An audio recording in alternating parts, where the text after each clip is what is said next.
Welcome back to another episode of Broke Up, Not Broken. I'm your host, Jamie Lima, and founder of Allegiant Divorce Solutions, where we help people prepare for, navigate, and recover financially from divorce. This podcast is your one-stop shop for mastering your life and your finances throughout the entire divorce process. Today's guest is Skye Bellarmine, author, coach, keynote speaker, and survivor in every sense of the word. After surviving a catastrophic collision with a wrong-way driver that left her in a coma, Skye was told she would never walk or use her arm again. But she defied every prognosis. While recovering physically, she was also trapped in a 20-year emotionally abusive marriage marked by narcissistic control, gaslighting, and trauma bonding. Skye ultimately broke free from that marriage, rebuilt her identity, and has made it her life's mission to help other women recognize the signs of narcissistic abuse, navigate high conflict divorces, and walk the hard road back to self-worth, stability, and freedom. Through her Breaking Solace trilogy and transformational coaching, Skye teaches women how to reclaim their power, build a supportive tribe, and create a fulfilling life after toxic love. This is a conversation about grit, growth, and getting back up. So grab a cup of coffee or your beverage of choice, buckle up, and let's once again get you personally and financially empowered. Skye, it is so great to have you with us here today. Thank you, Jamie. So glad to be here. Yeah. I think we have a lot in common in some aspects. We went through some pretty challenging divorces, and the people that we left were definitely challenging themselves. But we were kind of talking about this on the lead up to our conversation here today. There are a lot of really bad N words out there, and none of which I will say opposed to this one. But the word narcissist is thrown around a lot these days, and I hear it a lot. I know judges hear it a lot, attorneys hear it a lot, and so on. And it makes them cringe. It makes me cringe. So we've got to be very careful about using that word, right? And you have a ton of experience in the space. Oh, absolutely, Jamie. Yeah, the narcissism word gets thrown around so casually. And, if somebody just glances at themselves in a mirror walking by, oh, they're a narcissist. Well, no. No, it's a lot deeper than that. And I was actually married for 20 years to a very malignant narcissist, and even was given a book by a friend called Stop Walking on Eggshells. And there's a questionnaire in the beginning of it. You take a little quiz to see if you are in a relationship with one. Like psychologists come in and say, hey, these are the traits. These are the red flags. And my ex fit all 30 boxes, like total textbook. And why? I mean, I see myself as fairly intelligent. Why I didn't see it? I get blamed for everything. You get yelled at every day. You feel like you're worth nothing. You're never enough. And the gaslighting, all that was going on. And I just figured that was normal marriage. No, it's not. No, it's not. So the challenge is that so many people are in these marriages, and some of them don't even realize that they're in them till many years down the road, or sometimes even decades have passed, right? So what are some of the signs that maybe you saw, or signs that you see, in some of the people that you work with, that people need to be on the lookout for? A lot of it comes in emotional abuse, like being overly condescending and judgmental and correcting. I hear a lot of correcting between spouses, and somebody will be telling a story and they'll mention, well, that happened on a Wednesday. And then, no, honey, that was Tuesday. Like, that's not a pivotal point in what this person is trying to tell the group, And so a lot of criticism, you begin to doubt your self-worth. Your esteem starts dropping, depression sets in, and it's like the movie Gaslight. I don't know if you saw the movie Gaslight, where that term was coined. 1944, Ingrid Bergman was being gaslighted and manipulated by a very narcissistic type husband. And there's one day, and they get their flying monkeys. So if there's people around them that they're using to make you doubt yourself. And that was my case. He was lying to friends about me and telling, spreading rumors and that kind of thing that weren't true at all. So in the movie, she decides to get dressed up and go for a walk, the main character. And she gets to the door, and the house manager comes to her and she said, what are you doing? I'm going to go for a walk, is what Ingrid Bergman says. And she says, oh, no, miss, you might get lost. And her self-esteem is so low at that point. She says, yeah, you're right. And she turns around and goes back inside. And you get to that point. you really get to that point where you're not even sure where you're going half the time. And they keep telling you, they drive people out of your life. My ex drove my brother out of my life, and has since passed away. I got to see him one more time. But I mean, they do that because they want to isolate you. And I always thought, I thought my brother was mad at me, and my ex would say, no, he probably is, but you've got me, like they want to isolate you and get you all to themselves. So that's one thing. They say people start leaving your life and you find out later that it was your ex driving them out. The rages, you don't need, raising voices does not have to happen to have a conversation and resolve some type of conflict. And so, but the rages, they will just start yelling at you for no reason. So that's another sign. And after I was still stuck in the house with him 2 weeks after I filed, and I said, you haven't yelled at me in 2 weeks. And he said, well, I finally figured out that's not the way to handle you. Yeah. Like I need a handler. Anyway, but I mean, so the escalated voices, the driving people, just people kind of leaving your life and you don't really know why. The just making you doubt yourself, questioning every decision you make. So there's all these different signs. And yes, I look back on it now, Jamie, those signs were there when I first met him. I don't know. I don't know. I just went with it for 2 decades. And then, like I said, when he was out of town, my friends started telling me everything. By the time he got back, I already found a lawyer. I'd started building that tribe that I help women build. A trusted friend, a family member you can have as a confidant, a therapist, your legal team, your attorney, your forensic accountant. I had already started building that team. And then it took 21 months to divorce him because he fought me the whole way, because they see you as an extension of themselves. Like they're the puppeteer, you're the puppet. They push your buttons. And like one day he was raging at me. I forget why that time, walks into the other room, comes back later, says, oh, Skye, I bought your favorite coffee. Would you like a cup? And I said, no, I'm good. I love coffee, but I was still reeling from just being yelled at over nothing, basically. So that's kind of a long answer to your question, but there are very, very specific signs that are just textbook indicators. What about on the financial side of things, right? Because we talked about it, we've already talked about the emotional and the kind of the wranglings that go along with dealing with people like this. Like, so what about the financial aspects? Well, what I call it, when I coach and teach, I call it the 4 F's. Okay. So fear and finances are why many, and I know it happens to both genders, but the reason women typically stay in these toxic marriages is fear and finances. They really just don't think they can make it on their own. And that leads to continued frustration. And you're with this abuser and you just feel you fear you can't get out. So I really help them figure out a financial plan, as you do, and an emotional plan, because you've got to set boundaries and all that. But my ex actually, and I told you this story earlier, but I'll share it with the audience. He tried to get his attorney fired for losing the divorce. Okay. His attorney has a restraining order against him. That tells you something. And secondly, because he made more money than I did just in a daily job as a profession, I'm a personal trainer. He's a financial advisor. He actually emailed his forensic accountant, which you're not supposed to do because that can become evidence in court and depositions, whatever legal event you're involved in. And he did. And he told his forensic accountant, first of all, that Skye deserves nothing.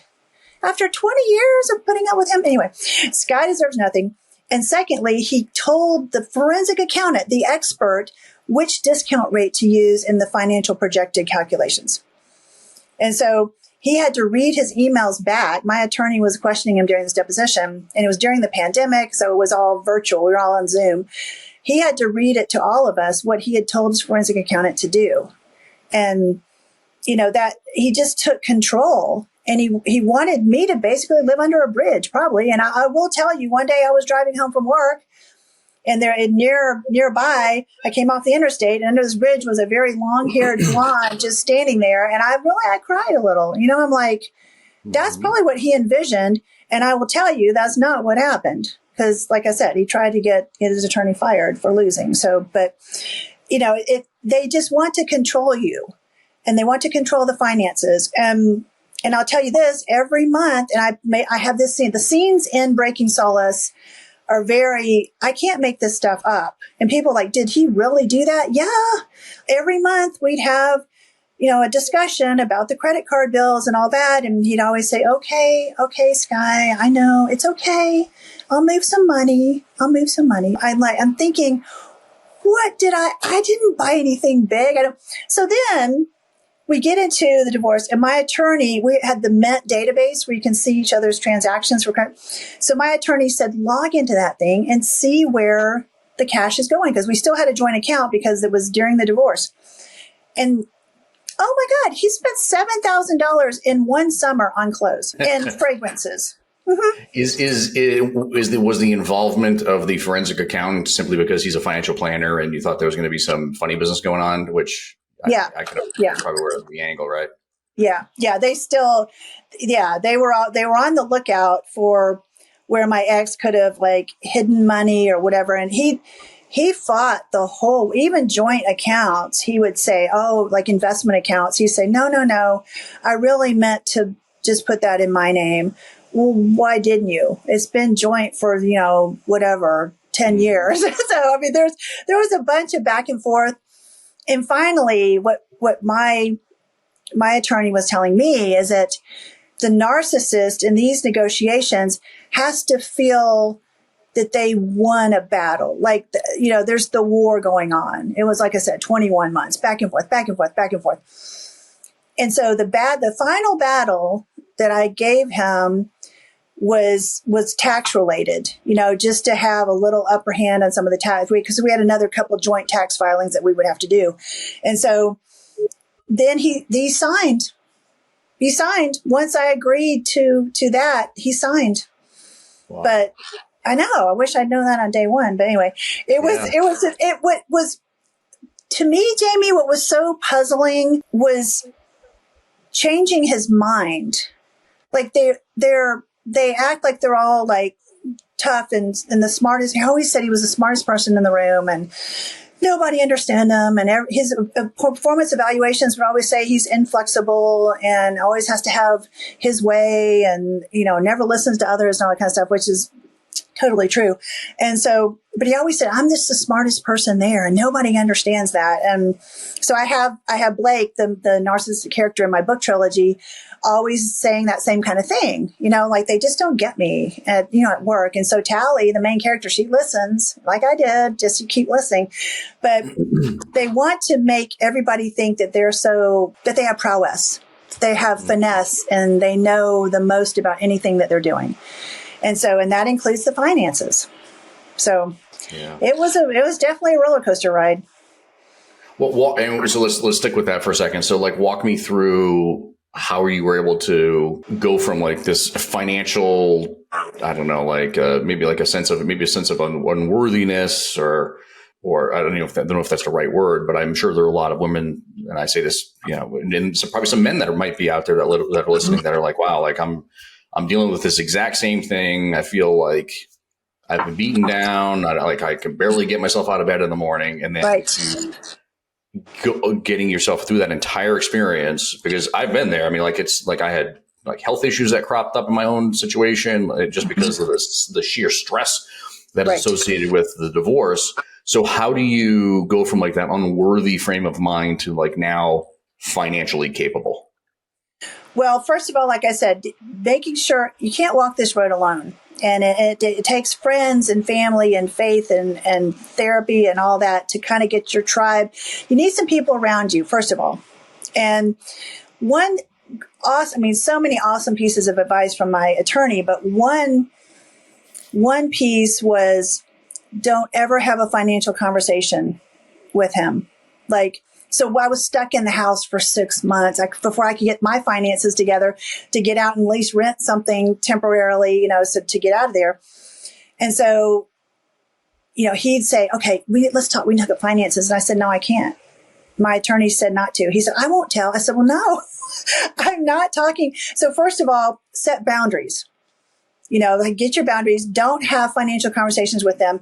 And another thing is learn as much about your marital financial condition as you possibly can.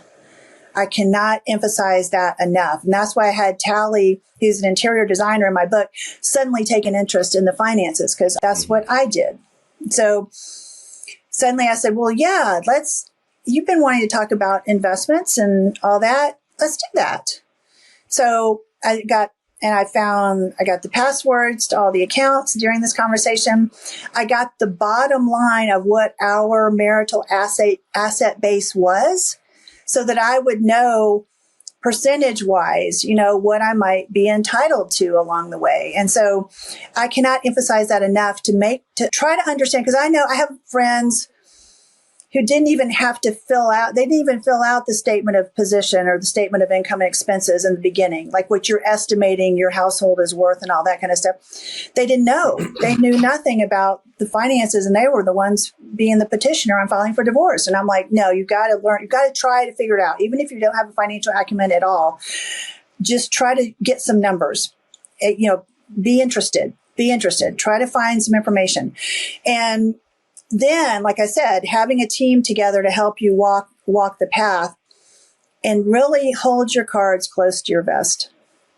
Don't, like, I remember when I was still stuck in the house, we were working outside or whatever, and he said, so personal trainers that's their income and they exist, they're fine, they live. I said, well, let me get their names. I said, no, but you can be a personal trainer and be just fine in life. And, I just you learn to kind of what I call, or what's called in the industry of narcissistic abuse studies and research, is gray rocking, where it's saying something without saying anything. Okay. So I could start talking and say, we're talking about, I don't know, professions or the dining room furniture or whatever. And just kind of carry on the conversation, but don't give anything that can ever come back at you. Don't give them any ammunition that they could bring up in court or in mitigation or deposition or anything like that. So that's excellent advice. And just stand by your why. I had to learn to stand by my why. And that's something that I coach people on, is why. What's your why? And whether I do goal achievement talks too, for keynotes, like, and workshops. So whatever you're trying to do, if it's redesigning a room or divorcing a narcissist or writing a book or whatever you're doing, that goal or career move, what are your 20 reasons why? Why are you doing this? And I sat down and did that, Jamie, probably about 4 months into this divorce process. And I sent that to my attorney. I kept a file for myself just to remember, because it's going to be hard. The road to divorce can be very difficult. It can be very hostile. It can be very traumatic, and especially when there's a narcissist involved, and with them trying to control the finances and all that. I mean, he even took his paycheck out of our joint account when I was out of the country helping a friend. I mean, yeah. So, I mean, they'll do things like that. So, and again, on the phone with my attorney, like, okay, let's fix this. And so communication, I cannot emphasize the importance of communication. And my attorney at times would say in the beginning, just sit tight. And I was like, but I have 10 questions. And so it became like Friday would roll up, and I've been working all week, and then I'd have time to think, okay, what's he going to do next? It's like a chess game. What's he done? What's he going to do next? How am I going to not react, but respond? And I have a whole list of questions. And I knew my attorney sometimes would be working the weekends, but I'd always give him a call and say, hey, here's the questions I have, he called it my sunny Sunday calls. So Monday morning, and it's in his voice mailbox, he'd have all my questions, and then we'd work through them that week. But communication, having your tribe around you, understanding at least at some level what your financial situation looks like are very key. Yeah, I mean, that last point, I want to drive that home simply because I've been a financial planner for 20 years now, and I'm creeping up on 21. And wow. I can tell you that one of the things that one of the biggest challenges in the work that we do in traditional wealth management, retirement planning, investment management setups, not the divorce piece, but on like the traditional work we do in that space, there's usually one person driving that conversation. And let's just face it, it's usually the dude. And I've so many times I'm like, why is your wife not here? Like, and we even started instituting a rule where it's like, if you're not going to at least participate at least one time per year in these conversations jointly, so we can all get on the same page with your financial situation, we're not going to take you on as a client. Wow. Because That's you have to be involved. So if you're listening and you've heard me say this, I mean, this is now the second season. We're on episode like 85 or 90, right? At this point, right? I've probably said this 25 times. If you're listening to this right now and hear what Skye has to say and hear what I have to say, if you're doing that, because you're doing yourself and your family a disservice. And, I mean, I'm so happy that you brought that up because it's incredibly important for people to be involved. I don't know why it happens. People like to bury their head in the sand and maybe they get nervous and it's just their own money script that they have to deal with and whatever. But sometimes you got to get over it because it could come back to haunt you. Well, yeah. And people just get a little, maybe, I don't know if there's a fear factor or something in there. When you bring up finances, some people just kind of get like a deer in the headlights look. And really, it's dollars and cents, and there's different, just kind of put together a grid or I put a spreadsheet together on what accounts do you have jointly? What do you have individually? What are the other assets that are involved in the marriage? Is there houses, cars, boats, whatever? And just kind of put together a spreadsheet on what's there, what can be divided, what can be divided and to at least have it there. You don't have to understand derivatives or, Bitcoin or whatever. You don't have to understand it. You just have to get some information, get some data, something that you have so that you yourself in your head have a feel, just what I wanted, that bottom line number. So that whenever the negotiations were going on, I knew what that bottom right-hand corner cell was going to look like in that. And whether whoever got whatever percentage, that it was going to come down to that total. And so that was a big piece for me just to understand what had been accumulated during that 20-year time. Yeah. So, and it was my college roommate called, because we had some friends from college that were going through a really nasty divorce at the time. And she called me. It was right after I'd filed. And I said, well, how are they doing? Talking about our friends. And, well, it's this and this and this. I just can't believe anybody would file for divorce during a pandemic. And I said, let me step outside. And I told her what was going on. And she was like, oh, my God. And then, you know what, Jamie? It's been interesting because family, friends, I run into neighbors. I saw a neighbor at the grocery store the other day, and the signs were there. People were seeing signs that something was not right with my ex. But nobody wants to step into that space of your marriage and say anything.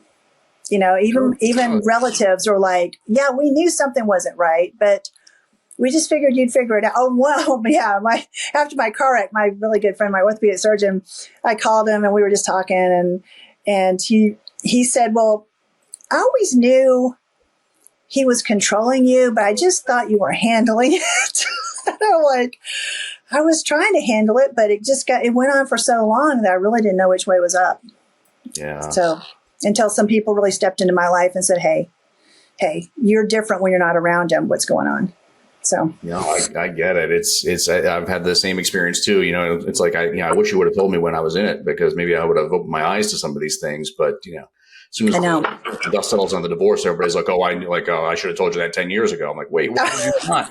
I know. But, so I want to talk a little bit about we've talked about the divorce process and things you're dealing with during it. And now so let's talk a little bit about the healing component of this. Right. And one of the things I picked up as I was doing some research leading into our call today is that you said recovery is 90% what you do with what happens to you.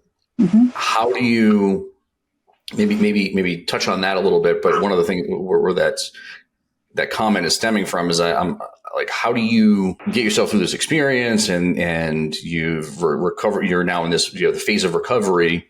how do you keep yourself from getting sucked back in, in future relationships? Well, yeah, that can happen.